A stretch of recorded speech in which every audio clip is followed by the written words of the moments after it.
Guys ഇന്ന് നമ്മൾ Kozhikode Aster മിൽസിന് മുമ്പിലായിട്ടാണ് guys നിൽക്കുന്നത്. ഇതാണ് ഗൈസ് കോഴിക്കോട് ആസ്റ്റർ മിൽസ്. ഇത് തിരിച്ച് നമ്മളെ തിരൂരിലേക്ക് യാത്രയിലാണ് ഗൈസ്. അതാണ് കേട്ടോ ഗൈസ് ആസ്റ്റർ മിൽസിൻ്റെ ഫ്രണ്ടേജ്. വലിയ ഹോസ്പിറ്റലാണ്. ഇതിന് മുമ്പിലായിട്ടാണ് നമ്മൾ നിൽക്കുന്നത്. നമുക്ക് ട്രെയിനിലാണ് യാത്ര. റെയിൽവേക്ക് ഓട്ടോറിക്ഷയിൽ പോകും. ട്രെയിനിൽ തിരൂരിലേക്ക് പോകലാണ്.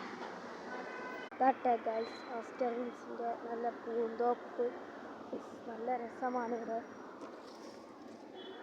നല്ല പച്ചപ്പ് പോലത്തെ പൂന്തോപ്പ് നല്ല കണ്ടു ഗൈസ്.